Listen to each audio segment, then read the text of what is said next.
Hello, everyone, and welcome to the Bias Report for the week of July 1st, 2019. I'm your host, Paul, here with you once again to bring you the best and worst of the week in American media bias. And a happy Independence Day to everyone, as long as you're an American. Which, according to my analytics, says about 98% of the people who've listened to the podcast are Americans. If you're the one person in France who's listening to me for some reason, well, just disregard the whole Independence Day thing. Although thanks for getting the heads rolling on the freedom front for us a couple hundred years back. Appreciate it. Anyway, got another good show for you guys. I'll be right back with the weekly rundown section.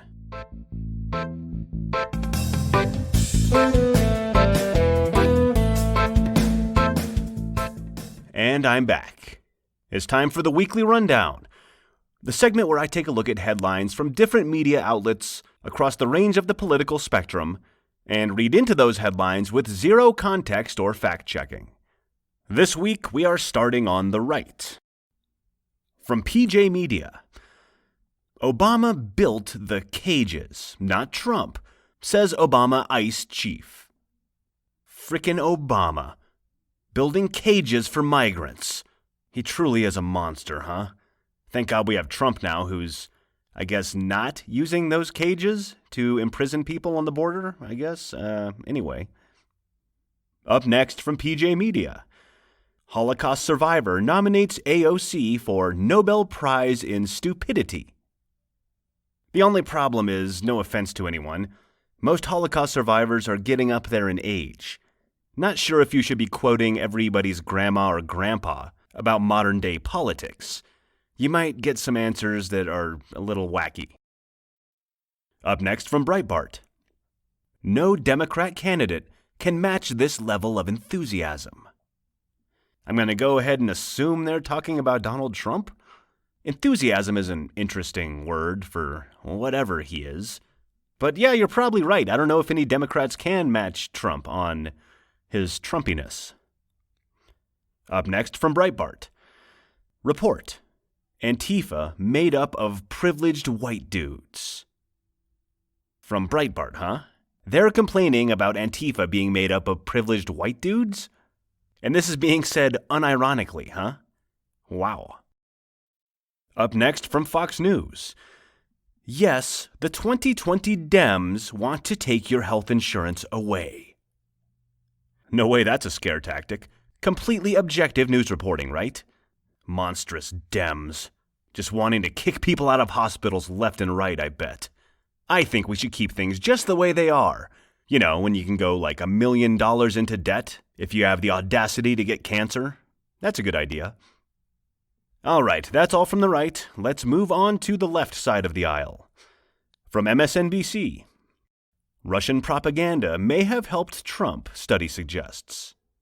You don't say, MSNBC. Breaking news, huh? Are you just trying to remind everybody of this? How Trump is bad and is in bed with the Russians? I thought we were past that. Up next from MSNBC. Trump achieves zero for U.S. security. Hands Kim another victory. That's an interesting take on Trump's visit with Kim Jong-un earlier this week. I saw them shaking hands and talking for like an hour and a half. But no, MSNBC said that he handed him another victory, so I guess that's what happened. Up next from Alternet. This devastating political cartoon made a powerful point about Trump. Then the cartoonist got fired. It's beginning. They're silencing cartoonists now. I'm going to just go ahead and jump to conclusions and assume that the, quote, devastating political cartoon led directly to his firing, without researching that any further at all. Oh, I could get a job writing for Alternet, if that's the case. Up next, also from Alternet. Trump, quote, spooked out of Iran airstrike after watching retired general on Fox News. Well, first of all, it's good to see that Trump is watching Fox News. I would not have believed that one. I'm glad the commander-in-chief is watching something fair and balanced. And second of all, that's just kind of a funny image. Trump drumming up an airstrike and then getting scared when he hears somebody who knows what they're talking about go on live TV about it. It's just a funny image in my head. Up next, from the ever fair and reasoned Jacobin, the U.S., not Iran, is the rogue state. Man, they must have some loyal, patriotic Americans writing over at Jacobin, huh? Declaring the U.S. a rogue state on the 4th of July. Wonderful. I'm going to continue getting my news from them for sure. Okay, that wraps up the left and the right. On to the other category. From the Huffington Post. Saxophone-playing dad serenades cows by the roadside. I've read through this headline a few times, and I can't figure out why I need to know that this guy is a dad. Maybe I'm looking at the wrong part of this story, but couldn't it have just been saxophone-playing guy serenades cows by the roadside? You know, a true journalistic piece? Up next, from the Huffington Post. Contestants are doggedly determined at ugliest canine competition. This is disgusting. Shaming these poor dogs about their looks. Does anybody care about their self-esteem? You're gonna give them a complex. Once again, another story just patronizing dogs and their feelings. Up next, from Natural News. Google alters search results to discredit nutritional supplements and natural health websites. From Natural News, huh? The pill-hawking site that puts out inflammatory, obviously false news on a regular basis. This has got to be the most unbiased headline of the week. I can't believe Google's doing that. Up next, from the Huffington Post. Politician's press conference dogged by accidental Facebook cat filter. God, why can't this happen with Trump just once? I would love to see him rant for 10 minutes about God knows what, the Super Bowl or how great he is, with cat whiskers and a unicorn horn on or something. That would be awesome. That would make my month.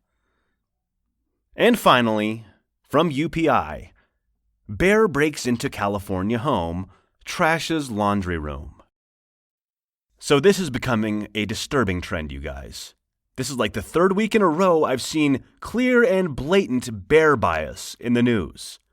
If you listen to what you hear, you'd think they're just running around trashing everything and not worrying about any consequences. This has got to stop, guys. Bears are people too. All right. That does it for the weekly rundown. I'll be right back with the week's main story. Okay, be right back.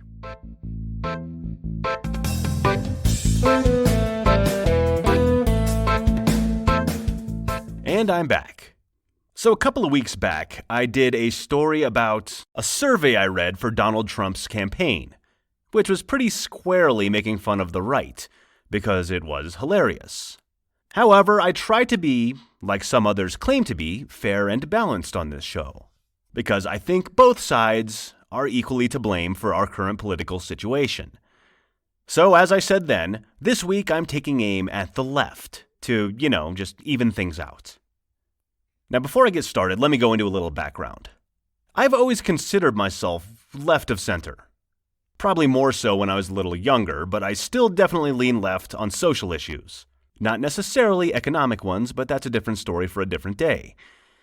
Anyway, coming from that line of thinking, I could never stand Fox News or any other right-leaning sites because it just seemed so obvious how wrong they were about everything. Now that I'm a little bit older and a little bit wiser, I'd like to think that I have a little more nuanced view of things. And although it took me a long time, I can now see that the left has its major issues as well. So today I'd just like to point out what I think are some of the biggest issues with the left. My first point is that many, especially in the media, live in a bubble that they assume everyone else does as well. And by this I mean mostly big coastal cities, where when you live in them, it seems like the rest of the country is just this detached idea. It's easy to call shots at Trump and supporters when you've never actually met one, and everyone you talk to every day is convinced that he's the bad guy. So I'm located in a major city that happens to be in the middle of a lot of rural area, where many Trump supporters tend to be based. So in my opinion, I've seen both sides of this. A lot of people that live in the city who lean left and assume everybody else should too. But drive just an hour out of town and you'll find very different opinions. And despite what many Democrats or others on the left think, believe it or not, Many, quote, Trump people are kind, intelligent, level-headed people. I know, shocker. Many on the left, especially in the media, seem to make wild assumptions about Trump supporters and place them as the other guys in their head without knowing any of them. For instance, last week, I was doing some work at a concert. It was a country concert, and I was talking to the security lady outside ahead of time, just chatting. She was a 50-year-old, former hippie-looking lady, super nice, I've seen her before. Definitely a Democrat. We were talking about the show, I was working there as a contractor, and I asked her what I thought the fan base would be like. Her entire demeanor changed, and she said, "Probably a lot of Trump supporters. I bet we're going to see a lot of MAGA hats tonight. Oh well, what can you do?" Now, I didn't call her out on this because I get along with her, but it really pissed me off. How can you claim to be on the moral high ground and make such harsh judgments about people that you know nothing about? And guess what? I saw 0 MAGA hats that night, and everyone was very nice and had a great time. But this lady already had her mind made up ahead of time, clearly. Anyway, that's my first big problem with the left. Now, I'm sure it exists on the right too, but people on the left don't seem to realize that they're doing these kinds of things. My second point is that, even if they don't think they are, the way many conservatives see liberals is that they're turning their noses up at anything that's not, quote, progressive. This is just another thing that alienates more conservative people. Just because it's your and everybody you know's opinion does not make you objectively correct. And I think a lot of people miss that. My third point is that I've heard many people say that there is no liberal media bias. This is just silly. Just because it's not as wildly over the top as Fox News doesn't mean it doesn't exist. The problem goes back to my first point, that the major news outlets are in major cities, and thus written by people in a liberal bubble. The fact that conservative people, who many times live in rural areas, can see this so easily shouldn't be a surprise, I guess. But from my experience, it's hard for people to see it when they're inside of it. Once again, this goes for people on all sides of everything, really. But it just seems more pronounced to me from, quote, progressive people in the United States. And that's basically why I decided to make fun of both sides instead of just one or the other. And that's my little rant on that. And that wraps it up for this week, guys. So, I'm about 2 months into this show, and there's actually some people listening to it. I don't know who they are, but I assume they're not all my sister and close friends. So I went ahead and put up an email address, because I want to hear from you guys. Who you are, what you think of the show, any ideas for new stories or anything you want to hear about, or you can just yell at me if you think I'm stupid. So if you want to reach out, just send an email to thebiasreport@mail.com. That's thebiasreport@mail.com. We'll see if anybody reaches out. I'll let you know next week. In the meantime, I hope everyone enjoys their holiday weekend. Happy 4th of July. Stay safe. Don't blow your fingers off. I'll be back next week with a new show. As always, if you have any friends or family who you think might enjoy the show, they can find me on Facebook at The Bias Report, on Twitter at bias_report, or at my website, thebiasreport.com. I'll see you next week. Bye-bye.